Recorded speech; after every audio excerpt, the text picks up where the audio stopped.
Eu quero que você curve a sua cabeça, nós vamos orar e na sequência nós já vamos fazer a leitura da palavra. Obrigada, irmão. Senhor, nosso Deus, nosso Pai, nós estamos aqui, Senhor, na Tua presença nesta noite para Te louvar, Senhor, para Te agradecer, Senhor, por tudo que és, por aquilo, Senhor, que Tu já fez nestes cultos, Senhor, que já antecedeu o culto de hoje, mas também, Senhor, neste culto, os louvores que foram entoados, a Tua palavra foi lida, Senhor, nós estamos aqui para Te adorar, para declarar, Senhor, a Tua glória, dizer que Tu, Senhor, é santo e é merecedor de toda honra, toda tributação de louvor, Senhor, e adoração.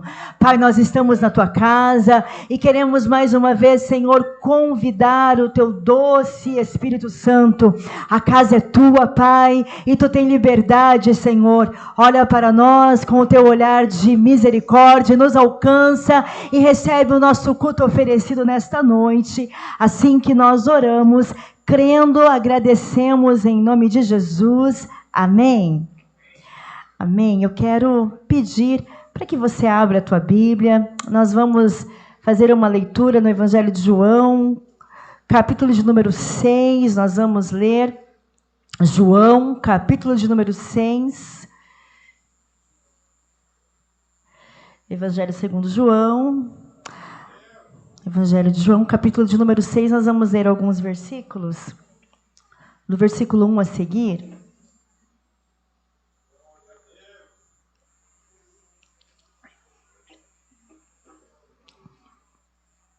Todos acharam? Enquanto você vai achando, João, capítulo de número 6, versículo de número 1 a seguir. Diz assim, a multiplicação dos pães e peixes, uma passagem bastante conhecida, que o Senhor colocou no meu coração, e eu tenho certeza que nós vamos sair daqui abastecidos, porque a palavra do Senhor, ela sempre cumpre o propósito ao qual ela é chamada, amém? Para notificar as nossas vidas. Todos acharam? Posso ouvir um amém? Depois disso, partiu Jesus para o outro lado do mar da Galileia, que é o de Tiberíades. E a grande multidão o seguia, porque via os sinais que operava sobre os enfermos. E Jesus subiu ao monte e assentou-se ali com os seus discípulos. E a Páscoa e a festa dos judeus estava próxima. Então, Jesus, levantando os olhos e vendo que uma grande multidão vinha ter com ele, disse a Filipe: onde compraremos pão para estes comerem? Mas dizia isso para o experimentar, porque ele bem sabia o que havia de fazer. Versículo 7. Filipe respondeu-lhe: 200 dinheiros de pão não lhe bastarão para que cada um deles tome um pouco.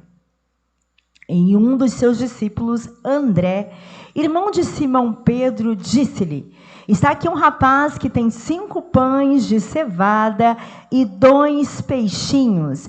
Mas que é isso para tantos? Amém, igreja? Pode tomar o teu assento?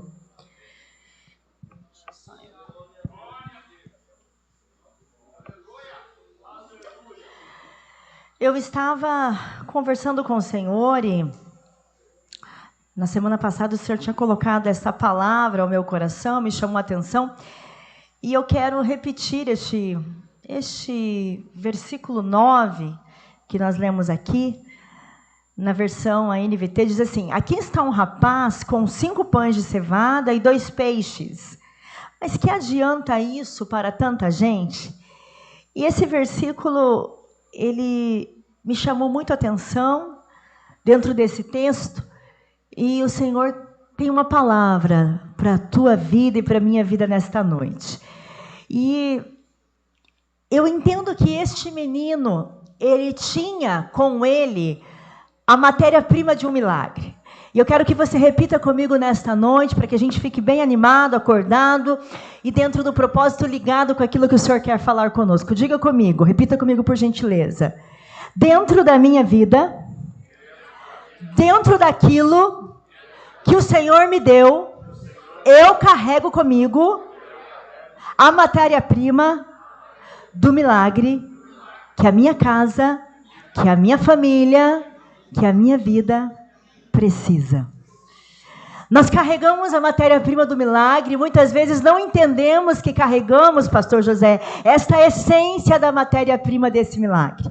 E esse menino, nós vemos que esse moço, esse rapaz, ele estava querendo ouvir Jesus. E o que eu acho interessante, alguma das coisas que eu quero frisar nesta noite, dentro do tempo que nós temos para conversar e trazer aquilo que o Senhor colocou no meu coração, é que muitas vezes nós temos essa matéria-prima do milagre, mas nem entendemos que temos.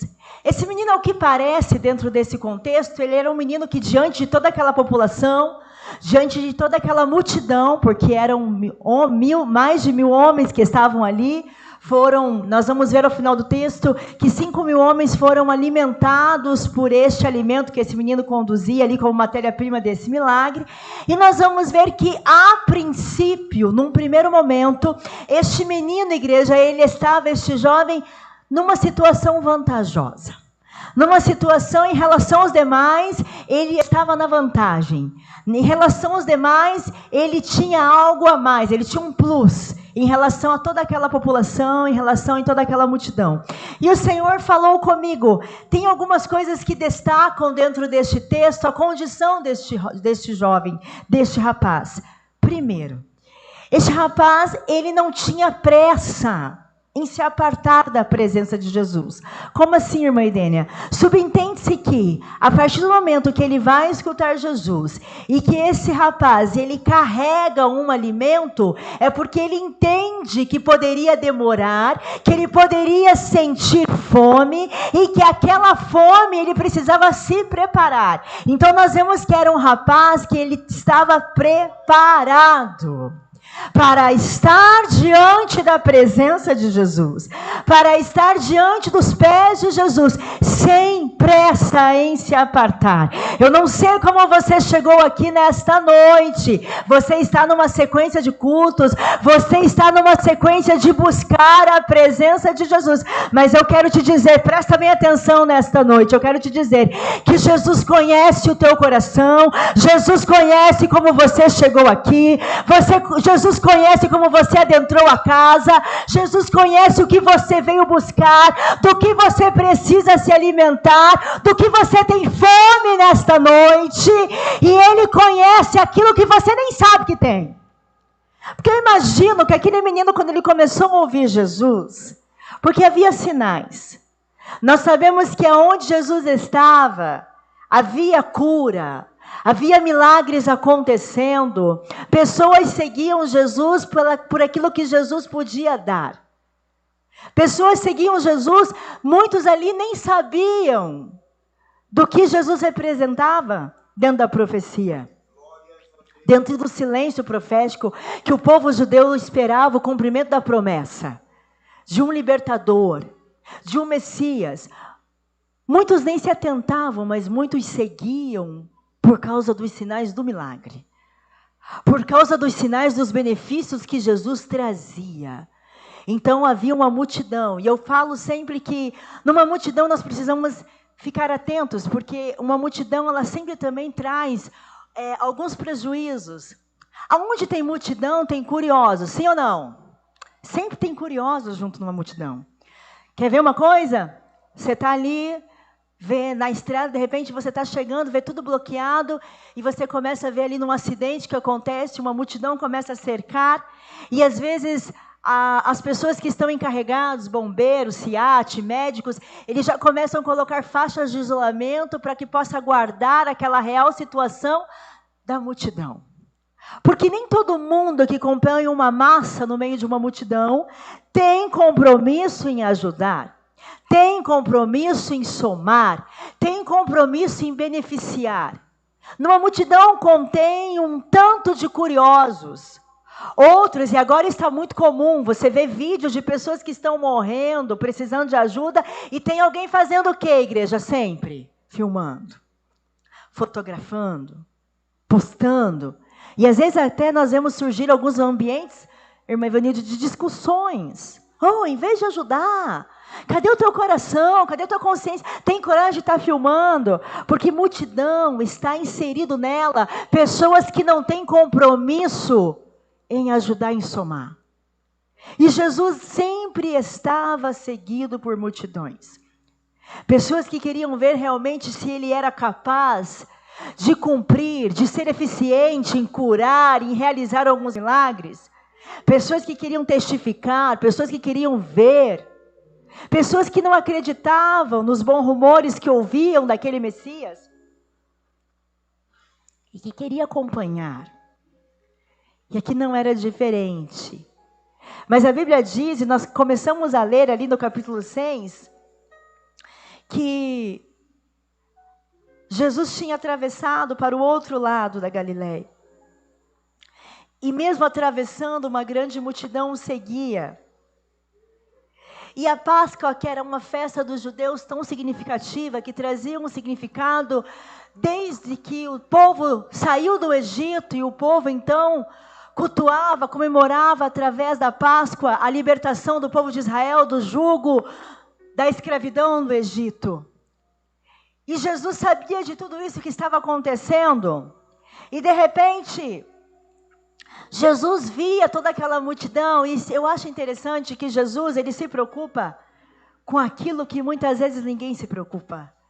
Jesus avistava uma multidão, entendia que ia se tardar e que o povo precisaria se alimentar.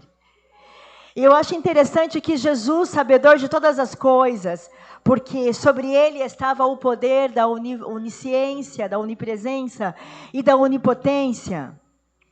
E nós sabemos que, em primeiro lugar, Jesus provoca uma situação. Ainda que aquele menino estivesse ali naquela multidão, Jesus já sabia que aquele menino estava, mas Jesus cria um cenário de desafio. Presta atenção. Eu quero que você, nesta noite, reflita comigo o teu cenário.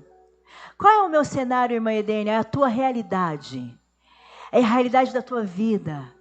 É a realidade de um 2025 que não chegou resolvido todas as demandas de 2024. Você ainda precisa de milagre, você ainda precisa de resposta. O problema de 2024 não sumiu, pastor José, com a virada, com os fogos, com as festas, com as comidas que nós comemos, com o desejo de viver um 2025 abençoado. Há pessoas de 2025 que entraram, que saíram de 2024, que já enfrentaram situação de luto, de perdas, de notícias ruins, de diagnósticos ruins, mas o Deus que estava contigo no ano de 2024 não deixou de estar, e é uma promessa feita para a igreja de Dr. Ulisses aqui em 2025, o Deus que operou em 2024, é o mesmo Deus que conhece o teu cenário, é o mesmo Deus que conhece a tua vida, assim como ele contemplava o menino que carregava a essência da matéria-prima de um milagre,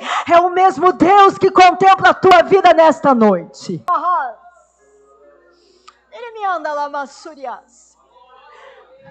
Então, naquele cenário onde eles saía a virtude de Jesus, milagres saíam de Jesus, curas eram efetivas. Pessoas inocentes, que muitas vezes não dominamos o poder desta palavra, que lemos, que vivemos, que muitas vezes somos gratificados e alcançados pela graça, pela misericórdia desta palavra que nos alcança, pelo poder daquele que cuida da minha e da tua casa, da minha e da tua essência, da minha e da tua vida.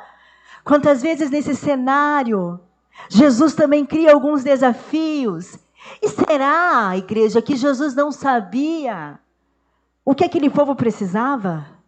Será que quando Jesus entrevistava, e eu consigo ver assim que provocava uma situação sobre Filipe, onde vamos comprar pão? Eu penso assim, Filipe tinha com os discípulos de Jesus, caminhado com Jesus, visto quantos milagres haviam acontecido, quantas curas tinham sido efetivadas.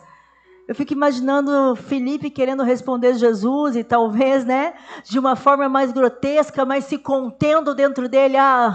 Jesus, tu és o mestre que realizou todo esse milagre. Eu fico imaginando, conjectura minha, pensamento meu.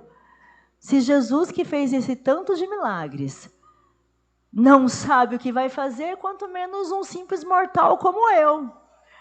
Mas sabe o que Jesus faz? E Jesus aqui nesta noite, Ele está provocando, Ele está desafiando, Ele está te convidando a provocar a tua fé. E Ele está dizendo assim, olha, sabe esse cenário? Como é que vai ser resolvido? Jesus está cutucando pessoas aqui. Toca no teu irmão, na tua irmã nesta noite e diz, ei, Jesus está provocando a tua fé. Jesus está desafiando o teu cenário para dizer, ei, será que você sabe a quem pertence esse milagre? Será que você consegue entender a quem pertence essa solução? Será que você ainda confia? Será que você ainda crê?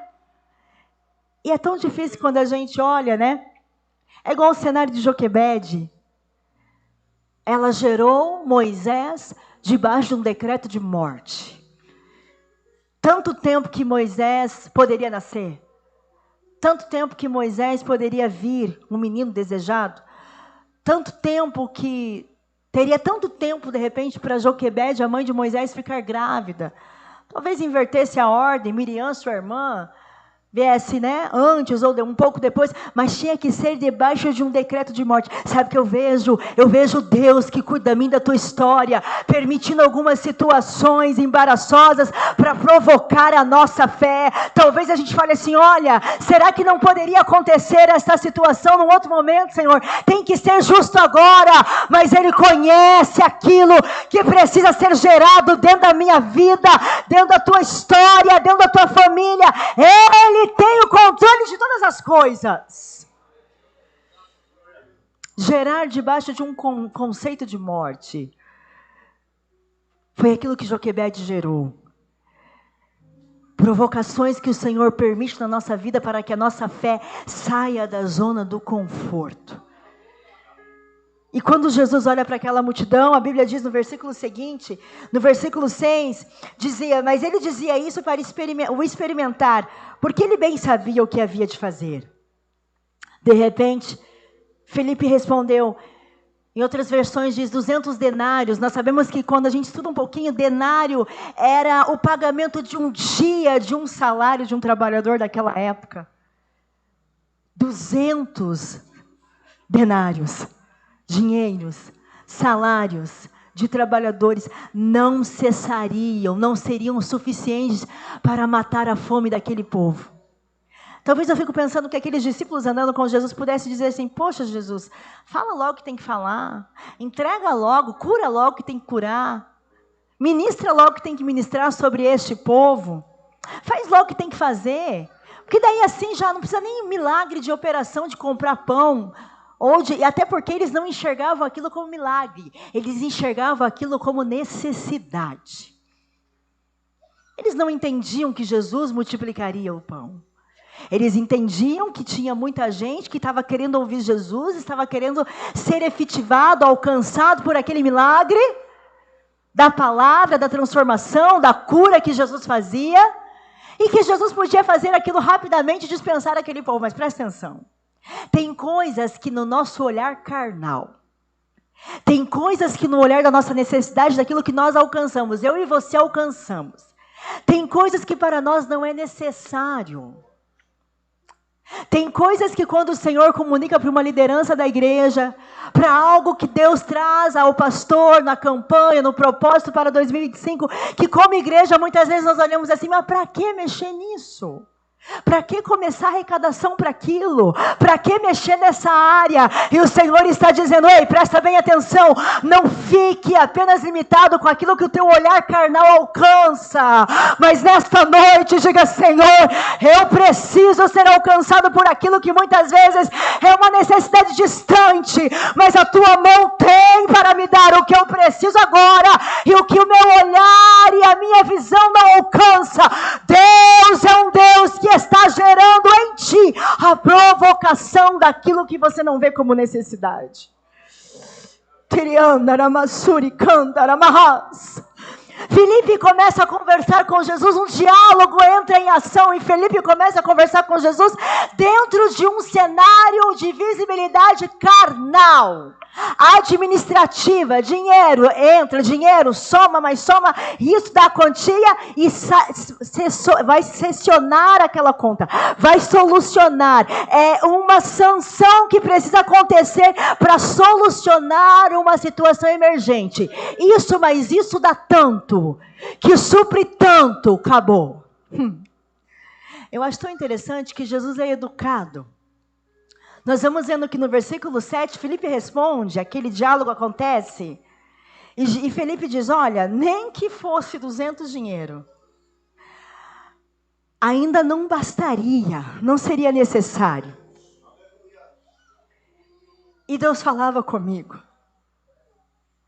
nós temos que estar com os nossos ouvidos, a nossa visão aguçada, mudada.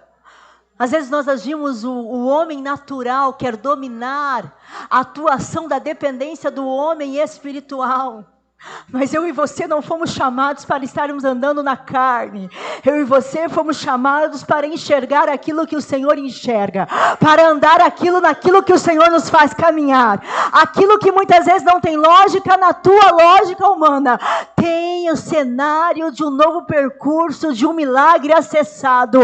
E tem pessoas aqui que o Senhor convida, ei, sai da zona do conforto. Irmãos, quem que quer sair da zona do conforto? Eu estava lá em Curitiba, ontem era casamento, antes de ontem era aniversário, antes de ontem enterro, velório, uma correria, não tinha conseguido parar em casa. Essa semana eu chego, mexo com mudança, e hoje era um dia, pastor José, tão propício para dormir, ficar sem fazer nada, assistir um Netflix, ficar bem gostosinho, estourar uma pipoca. Não tinha culto no bairro Alto. Eu olhei aquela chuva. Sabe aquela chuva que convida a gente para dormir, para descansar, para ficar sem fazer nada? É pecado, irmã dele? Claro que não. Quem que quer deixar sair da zona do... Quem que quer, irmão? Sair da zona do conforto. Mas o compromisso me falava, você tem uma missão, você tem matéria-prima, para que a minha palavra seja anunciada lá em Doutor Ulisses, e o milagre seja gerado. O Senhor que me tirou lá de Curitiba está aqui nesta noite, está dizendo o que é que você precisa sair da zona de conforto e dizer, Senhor, eu preciso crer. Sabe, irmãos, Deus é especialista em tirar a gente da zona do conforto. Tinha uma mulher chamada de Sunamita na Bíblia, que um dia resolveu cuidar do profeta Eliseu. Fazer um quartinho. Ela tinha posses, tinha dinheiro, tinha condições. E aquela mulher era uma das mulheres que o Senhor, uma das pessoas, tipo de pessoas que Deus levanta, pessoas que o Senhor levanta com recursos para cuidar dos seus filhos, dos seus servos. Aquela mulher um dia entra um diálogo com aquela mulher. O profeta Eliseu com os seus servos Geazi fala assim, olha, essa mulher já fez tanto por nós, fez um quartinho, nós estamos aqui, super bem cuidados. O que essa mulher, nós podíamos fazer algo, Deus pode abençoar essa mulher, o que essa mulher precisa?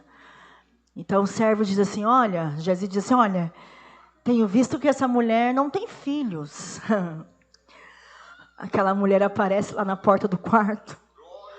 Deus está falando nesta noite. Aquela mulher aparece na porta de um quartinho do profeta. E aquela mulher mal sabia que algo que ela tinha pensado, irmã Ivanilde, que ela tinha aprendido a lidar. Sabe essas dores que ninguém conhece, que você precisa de um milagre, mas a gente não conta para ninguém? É aquilo que a gente fala assim, a minha fé não alcança, parece que Deus desistiu de operar, parece que Deus desistiu de fazer, então deixa esse negócio aqui comigo, só comigo, eu não vou contar mais para ninguém, eu não vou mais pedir oração sobre este negócio, eu não vou mais pedir, pastor José, milagre sobre esta causa, eu vou ficar aqui eu e Deus quietinho, porque é muito humilhante começar a falar sobre isso. Opiniões serão dadas, frustradas num casamento que eu não consigo mais ter esperança.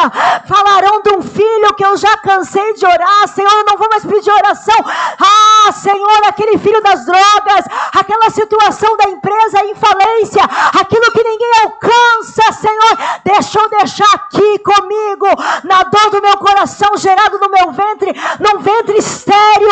Deus está dizendo, Ele começa a olhar para aquilo que ninguém olha, Ele começa a mexer naquilo que ninguém tem acesso.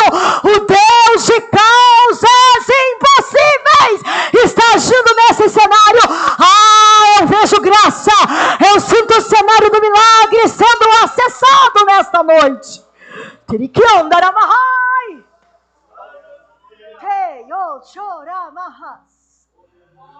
E aquela mulher sunamita para no quartinho do profeta.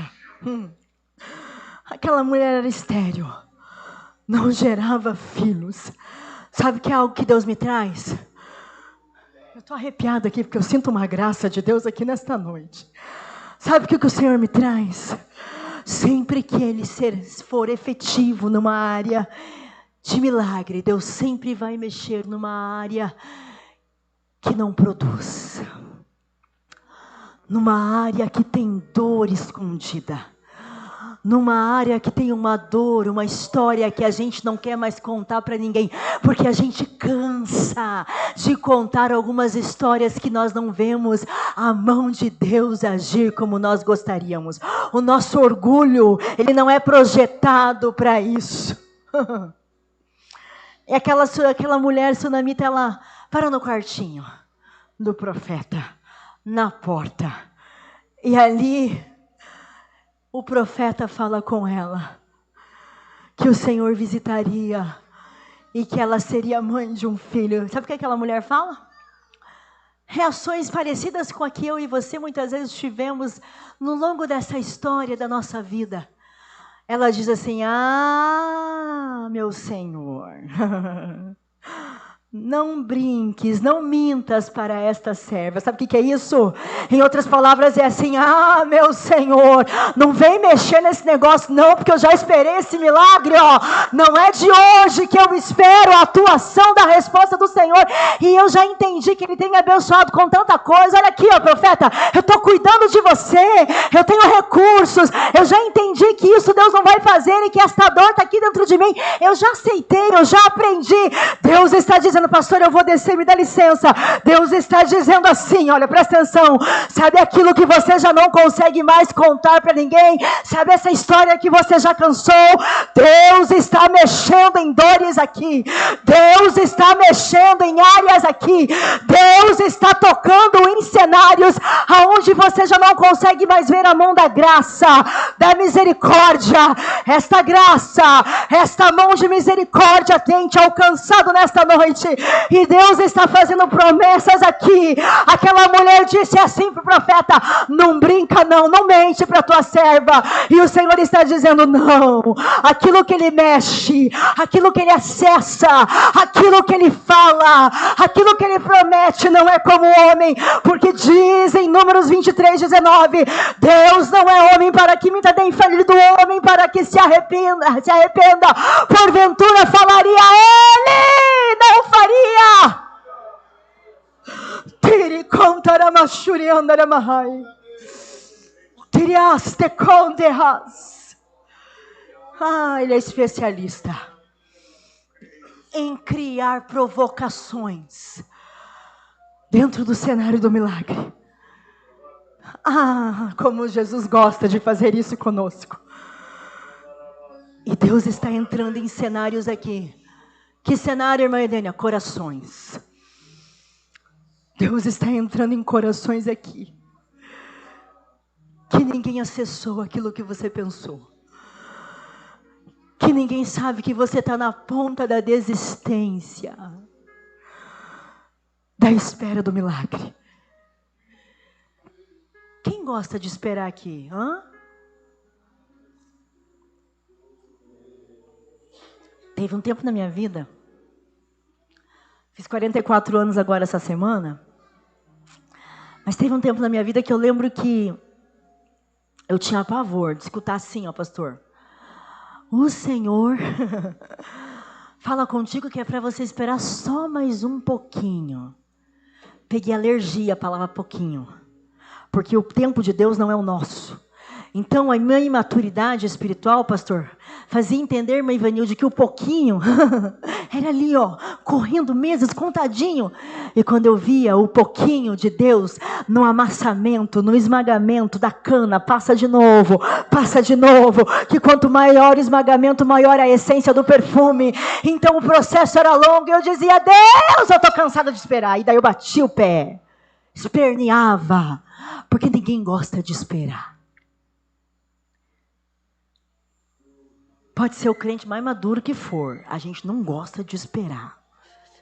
Ainda mais agora, né? Quando eu namorava com a Alessandra, a internet era discada. Quantos me acompanham nesse tempo? Internet discada, me dava... Mas, irmãs, o amor fazia eu ter a maior paciência do mundo. Aí, às vezes, quando pegava o celular para namorar, o telefone lá, aí vinha meus irmãos, que eu sou a mais velha de 3... Pegava o telefone e coloca o telefone no gancho. Vai cair a minha internet. Às vezes caía, tinha que começar tudo de novo, pastor. Mas o amor me fazia tentar tudo de novo. O amor me fazia esperar. Sabe o que Deus está falando aqui? O amor dele está fazendo planos para você de um cenário que você está com a mão na bênção. E Satanás está dizendo assim, vai ser frustrado.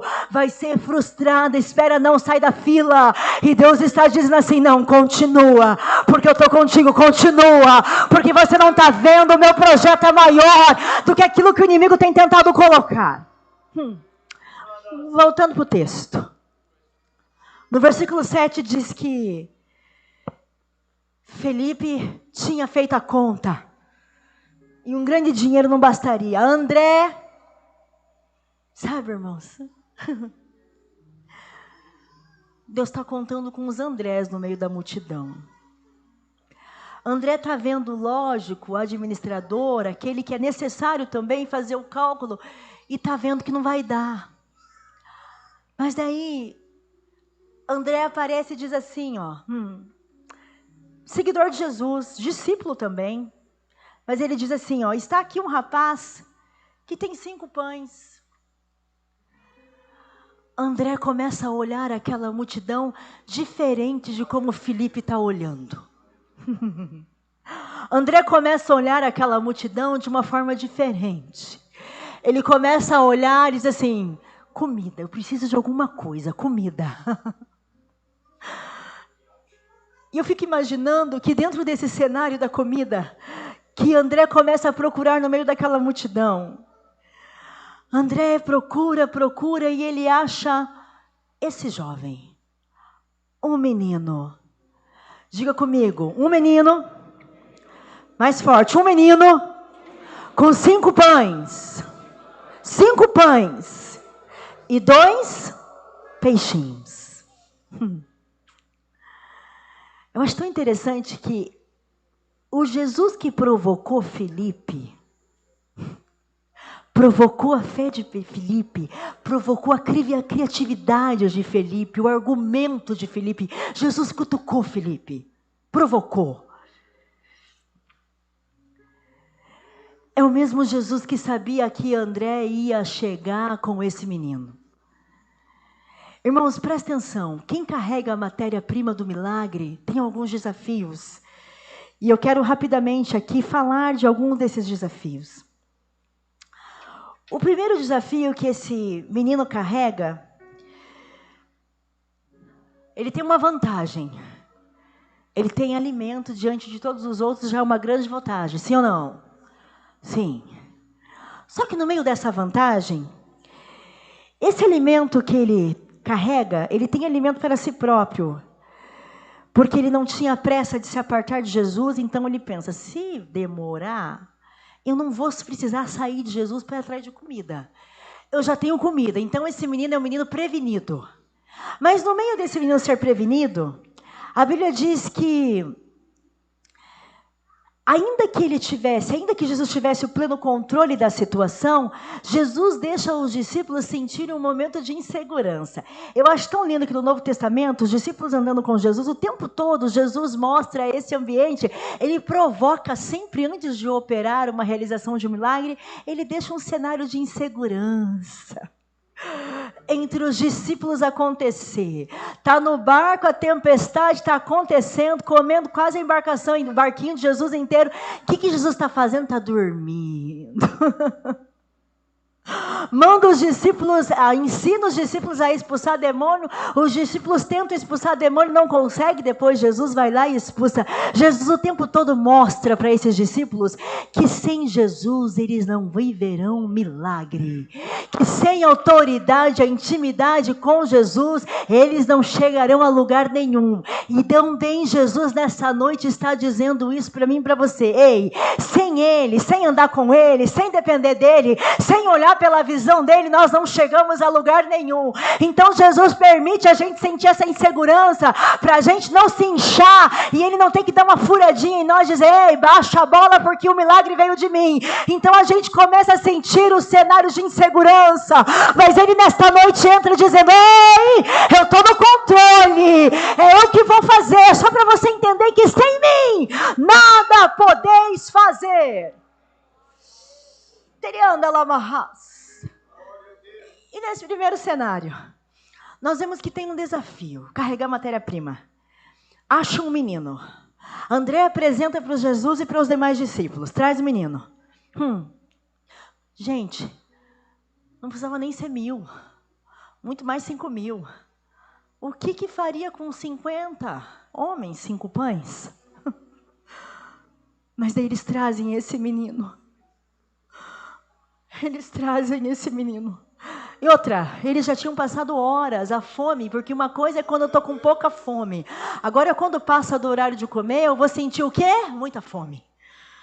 Então, uma coisa que daria, passa a não dar mais para alimentar. Então, quando esse menino chega, eu sinto uma graça de Deus aqui. Quando esse menino chega, ele é exposto. Quer ver? Ele é exposto. Versículo 9 diz assim, está aqui um rapaz que tem 5 pães de cevada e 2 peixinhos. Ao mesmo tempo que esse menino é achado como uma esperança, daqui a pouco esse menino, falam assim, na frente do menino, mas que é? O que é? Para que basta? Para que adianta isso no meio de tanta gente? De repente um menino que tem uma vantagem, que não pegou pão para alimentar um monte de gente, esse menino é exposto.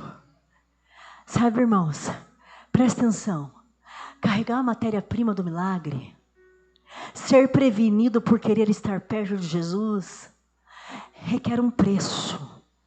Nem sempre a gente vai ser compreendido. Você está ali para servir, e de repente você aceita um desafio que a liderança, o pastor chegou para você e falou, olha, o Senhor falou comigo, você tem como oferecer 5 pães e 2 peixinhos e alimentar essa juventude, alimentar esta obra. Deus quer usar o talento que colocou na tua mão, e de repente você de todo o coração aceita que os 5 pães e os 2 peixinhos que estão na tua mão alcance o propósito, alcance o objetivo, e no meio desta virtude do talento que Deus te deu, da função que Deus te deu, no meio dos teus problemas, no meio da tua fome, no meio da tua dor, no meio da tua esterilidade, meu irmão, minha irmã, o Senhor vai começar a agir. Mas de repente a exposição começa a acontecer. O preço de você aceitar servir começa a acontecer. E a exposição muitas vezes parece que é uma exposição ridícula. De repente aquele menino fala assim, mas não adianta. E eu fico imaginando, pastor, aquele menino, obreiros, não entendendo nada. Porque Filipe e André olhavam juntamente com os discípulos por uma função racional. 1 mais 1 matemático, 2. 1 mais 1 é 2, 2 mais 2 é 4, por aí vai. E Jesus olhava, o cenário da insegurança está criado. Eles vão ter que entender que eu estou aqui, aonde eu estou, a conta muda. Presta atenção.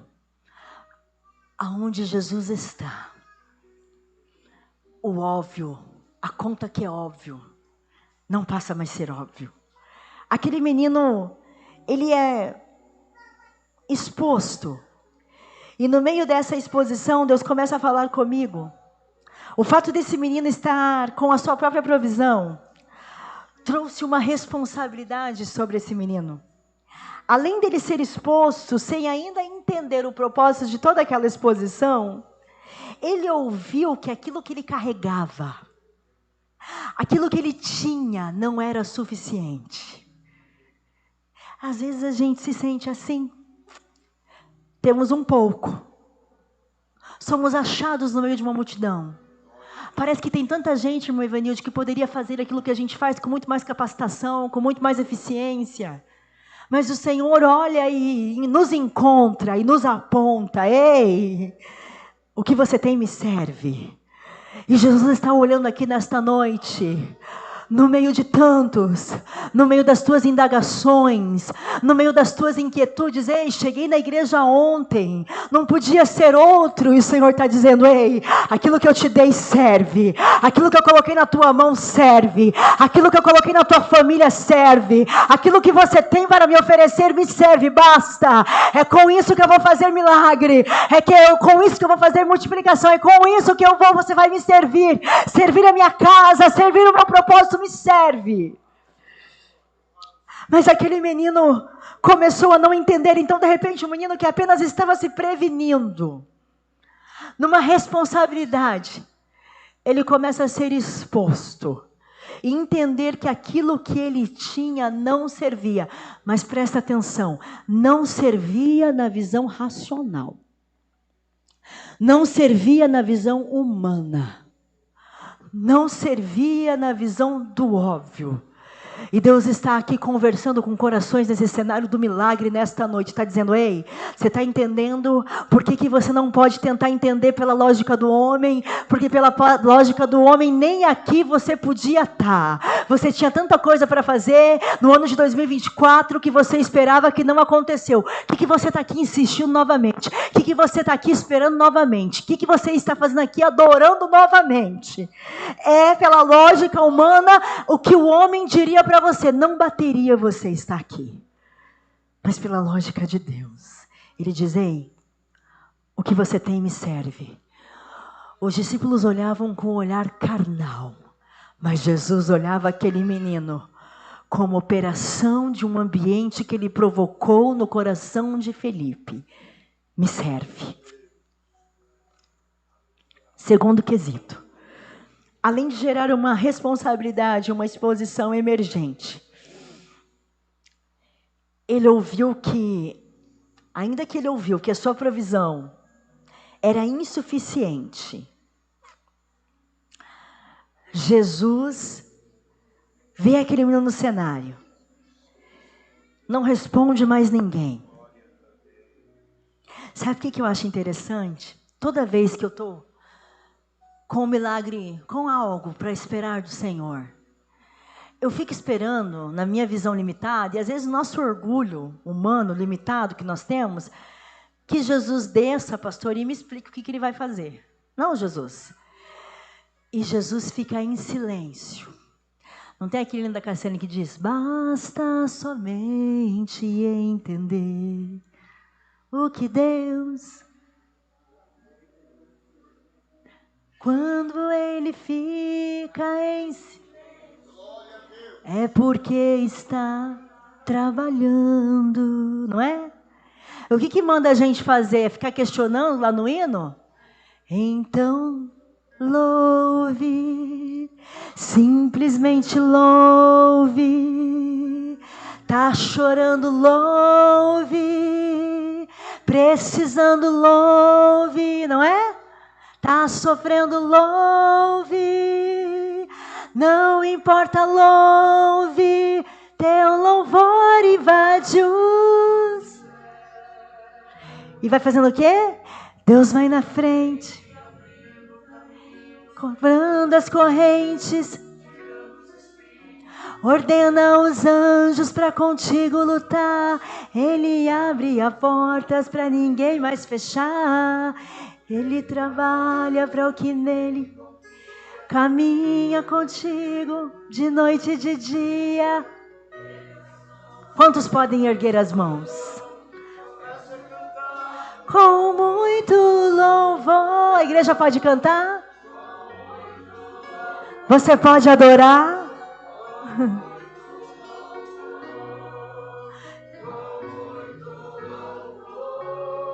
Darekias. Tirion de canturimias, tenicanturia hamanayo shurias. Derigomandayo konde teple suke maha yondurias.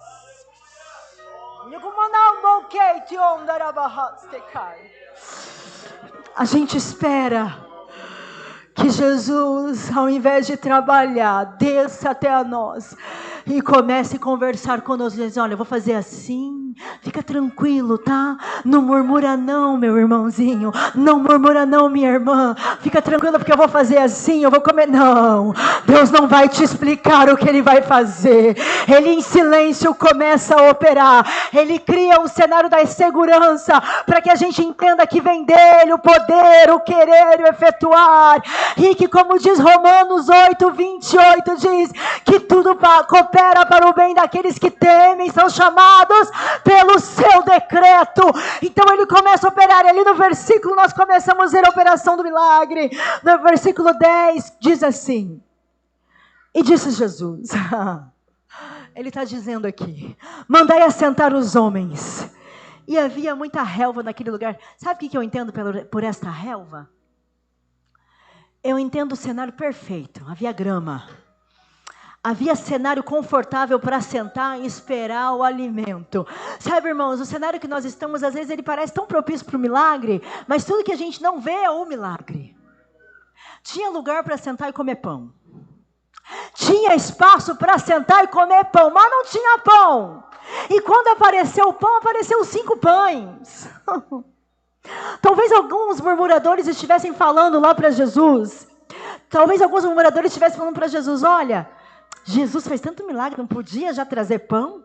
Toda hora esse homem sabe que está sendo seguido por uma multidão. Não poderia ele ser precavido? Irmãos, cuidado com a ótica da murmuração no racional. Cuidado com a opinião desnecessária. Israel ficou 40 anos andando em círculo no deserto por causa de opiniões desnecessárias dadas a Moisés. O Senhor até abriu uma terra na rebelião de Corá para que abrisse uma vala para engolir o murmurador, porque Deus não tem compromisso com profissionais de opiniões desnecessárias.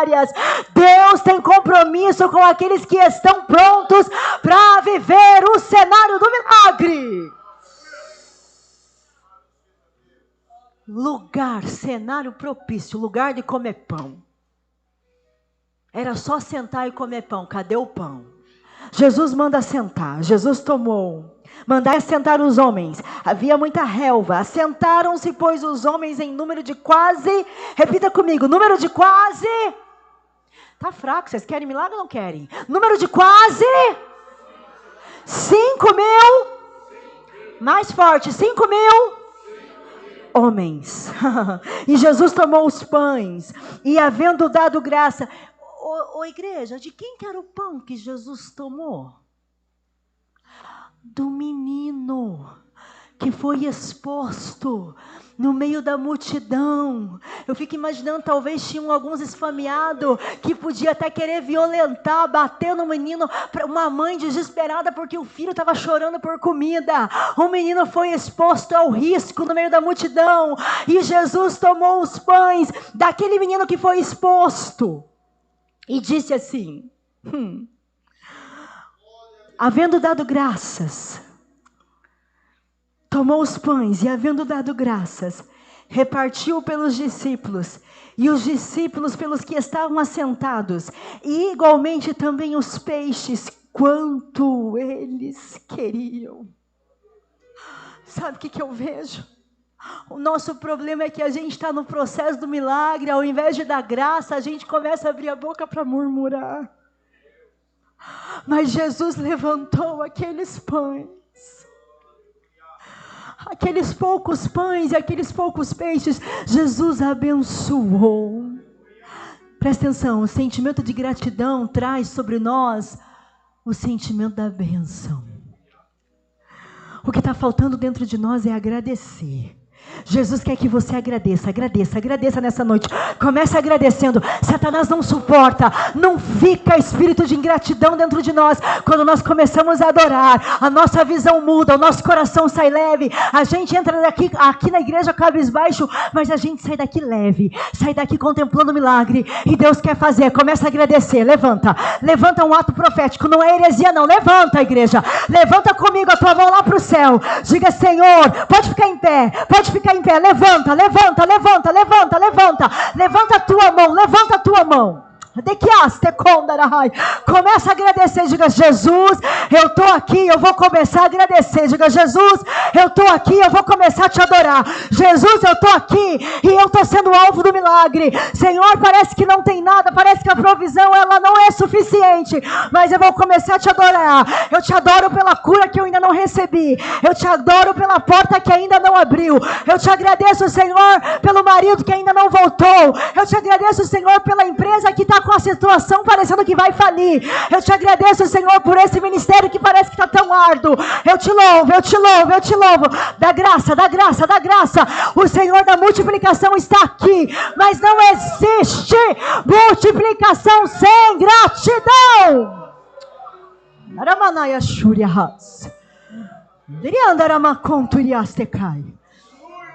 Não existe. Diga para o teu irmão bem forte: não existe. Vamos, igreja, comigo. Não existe multiplicação sem gratidão. Não existe.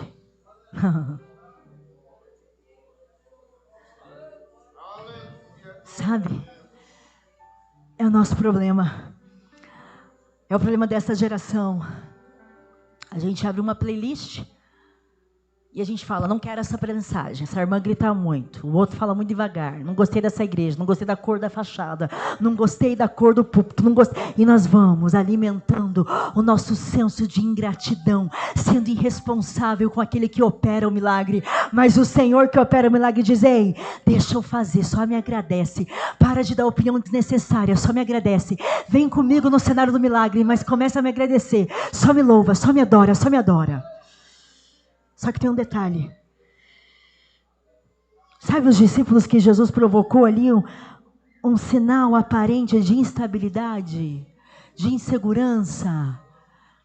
Esse mesmo Jesus, nós já vamos orar. Esse mesmo Jesus que lhe provocou esse cenário. E esses mesmos discípulos que participaram desse cenário são os mesmos discípulos que começam sem poder indagar. Porque, irmãos, presta atenção, pastor. O Senhor Jesus começa a dar um cesto aqui para um discípulo, outro cesto aqui, outro cesto aqui.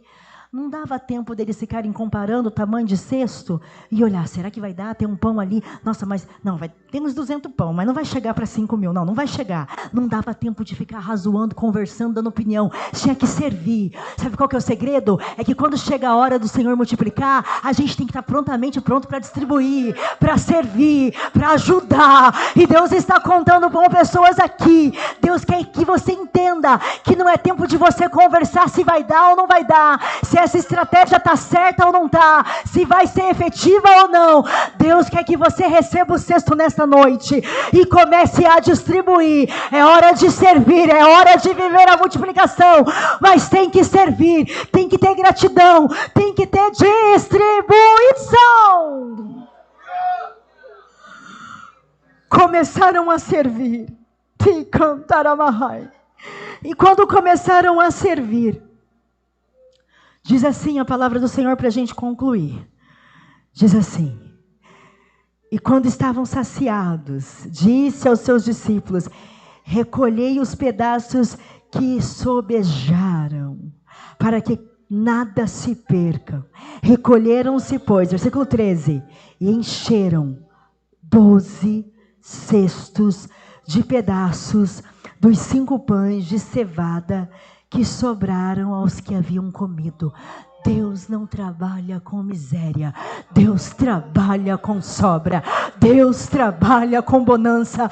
É por isso que um milagre é eu e você adorar. O segredo é eu e você louvar, adorar, adorar, adorar. E tem uma coisa que Deus trabalha. Ele trabalha com autoridade no meio do processo e com legitimidade. Sabe o que é? 12 discípulos. 12 cestos. 12 títulos, 12 autoridades de fé, 12 autoridades de legado. Deus não deixou, independente da situação de insegurança que eles sentiram, Deus não deixou eles na miséria, não.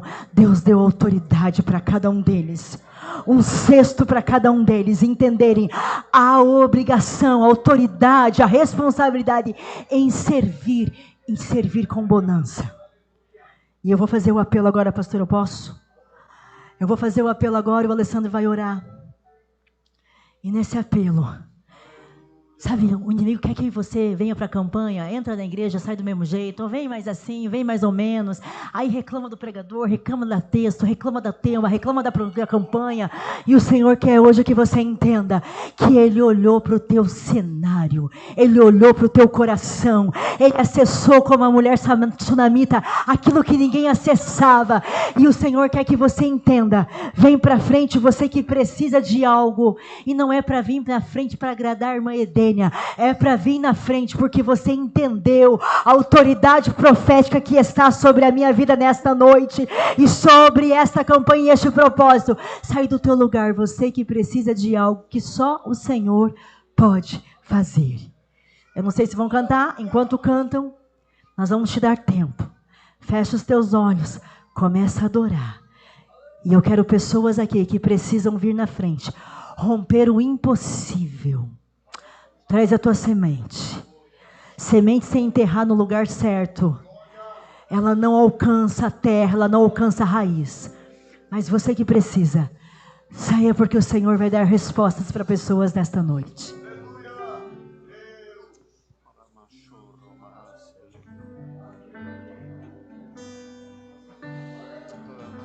Sai do teu lugar em nome de Jesus. Vem apresentar o que você tem hoje. É tão pouco na nossa ou na tua visão, mas é o suficiente para Ele. O que parece pouco para nós, é suficiente para Ele. O que parece nada para nós, do nada Ele traz a existência. É a palavra que nos garante, é a palavra que declara que do nada Ele traz a existência.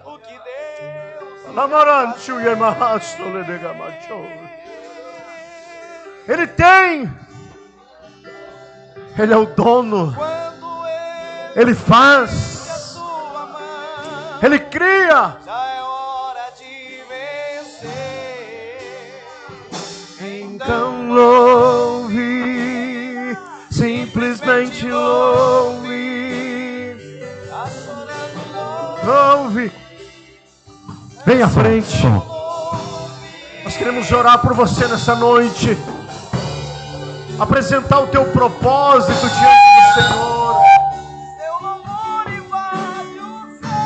Apresente ao Senhor a tua casa, a tua família, os teus recursos, o chamado.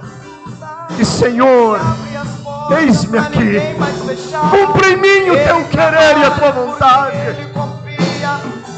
Do pouco que eu tenho das minhas condições, usa nas tuas mãos, cumpre o teu querer. Com muito louvor, com muito louvor, com muito louvor. Daracanturias tenemehayam darashurias. Há um espírito stikiaito contou yandarabasubihai. Maligno tikiato contou yamantuyahas. Trabalhando com corações aqui nesta noite. Maitu yabastekai. toda resistência, rabastuquiasterrai. A tua visão não será ofuscada, diz o Senhor.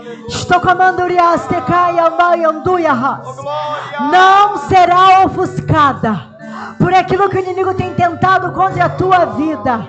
A igreja ora, sabe, irmãos, às vezes nós precisamos entender que espíritos malignos, Satanás, ele trabalha. Vocês conseguem perceber? Eu estava conversando com o Alessandro em casa, quanta queda de avião, quanto acidente. Parece que vira o ano, pastor, é como se o Satanás tivesse um objetivo de ceifar vidas, um número específico de vidas. E nós estamos com potestades. A nossa luta não é contra a carne e sangue, não é contra o irmão e a irmã que canta do nosso lado, que a gente não gosta do jeito dele ou do jeito dela, mas a nossa luta é contra principado e potestade. Uma igreja aberta, alerta. A operação do Senhor, uma igreja está alerta. E eu sinto uma batalha no mundo espiritual aqui nesta noite. Eu não sei se tem alguém aqui no nosso meio que está parado e que precisa fazer um propósito em retornar com o Senhor. Ah, irmã dele, eu não estou desviado, mas você parou. E você precisa estar aos pés daquele que pode te ajudar. Eu queria que a igreja não ficasse olhando para mim. Com todo respeito, nesta noite eu peço, curvem as vossas cabeças. Nós estamos em guerra espiritual nesta noite. E se tiver alguém, levante a sua mão, eu quero te conhecer. Há alguém aqui nesta noite que está parado, que precisa fazer um propósito com o Senhor. Temos alguém? Não temos? Se não temos, bem baixinho, por gentileza. Eu preciso orar. E eu preciso fazer o que Deus me manda. Esse rapaz, atrás da irmã que está com a mão na barriga, esse rapaz de vermelho. Você me permite, irmã, orar por você? Sim. Eu preciso orar por você, meu filho. Você vem aqui na frente, por favor.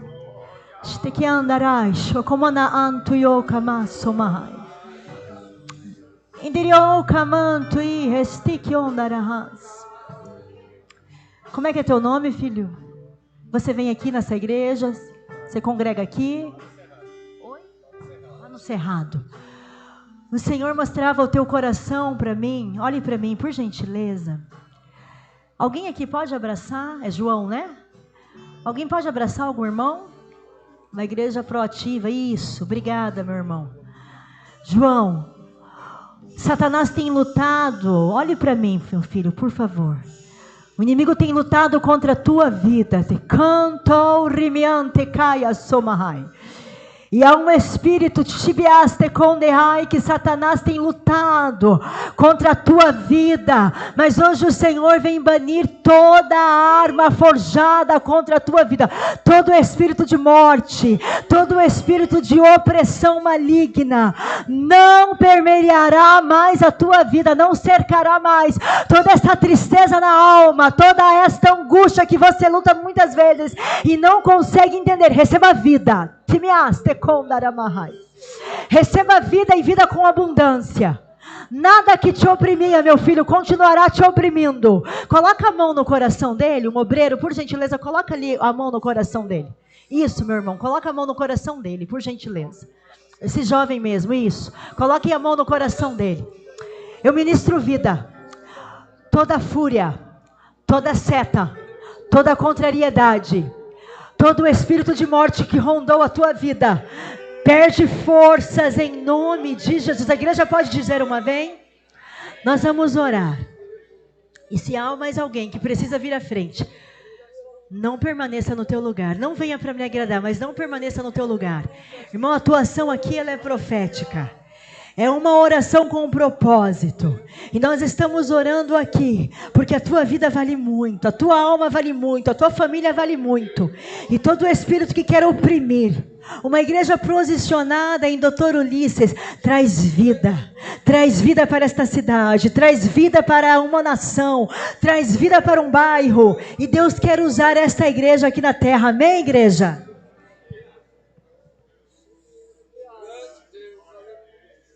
Os obreiros que puderem descer aqui, estar orando pelos nossos irmãos e irmãs aqui embaixo. Pode continuar com a base aí, suave, por favor, filho. Feche seus olhos, meu irmão, minha irmã. Ô Silvia, eu queria que você fosse abraçar aquela irmã que está lá de vestido verde. Eu sei lá, minha irmã. Isso. Ore por ela.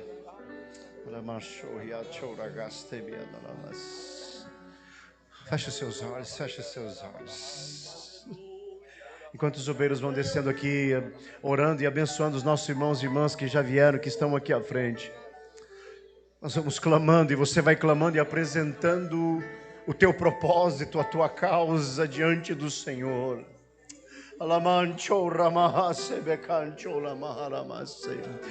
Senhor, a nossa dependência está em Ti. Tua filha, o teu filho neste momento ora e apresenta o seu coração, a sua família diante de Ti. Tu conhece a causa, Tu conhece Senhor, as batalhas enfrentadas, Tu conhece as dores e as aflições, Tu sabes o que teu filho precisa, Tu sabes o que a tua filha precisa, Tu sabes, Senhor, o propósito colocado diante de Ti nesta noite, Tu conhece o coração, Tu conhece o íntimo, Senhor, e é no nome do Teu Filho amado, Jesus Cristo, que oramos, e é no nome bendito, que é sobre todo nome, que ministramos cura, restauração, libertação, transformação, renovo, vida, o milagre, a providência, a porta aberta, em nome do Teu Filho amado Jesus Cristo.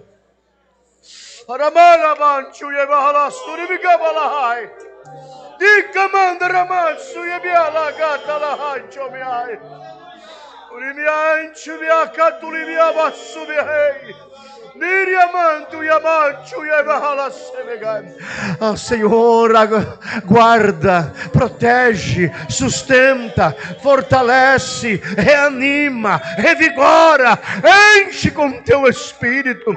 A tristeza vai embora, o desânimo vai embora, a depressão sai, em nome de Jesus. A enfermidade que vinha se alojando no corpo do teu filho, da tua filha, eu repreendo agora na autoridade do nome de Jesus. Vai visitando agora, Senhor, da planta dos pés ao alto da cabeça, com milagre, com cura, com restauração, com saúde agora, sobre o teu filho, sobre a tua filha, em nome de Jesus, em nome de Jesus. A família que está orando agora, apresentando esta causa diante de Ti, esta tua filha que clama neste momento, este teu filho que clama conosco agora, e apresenta, Senhor, a urgência, o problema, a angústia, o motivo da dor, o motivo de preocupação, a ansiedade, Senhor, no nome santo de Jesus Cristo, que nós oramos agora e ministramos sobre o teu filho, sobre a tua filha, sobre o seu lar, sobre a sua casa, sobre as suas necessidades, a providência que vem de Ti, a resposta que vem de Ti. Tu tens e faz o milagre, do nada Tu traz a existência.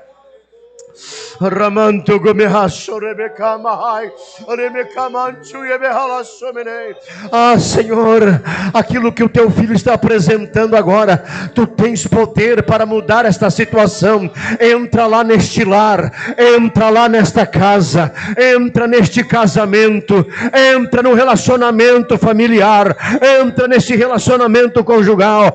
Não vai mais haver discussão, não vai mais haver discórdia, vai prevalecer o amor, vai prevalecer a concordância, vai prevalecer a compreensão, o perdão na família, o perdão entre o casal e o milagre da restauração da vida, da união, volta, Senhor, e é derramado sobre esta casa, sobre esta família.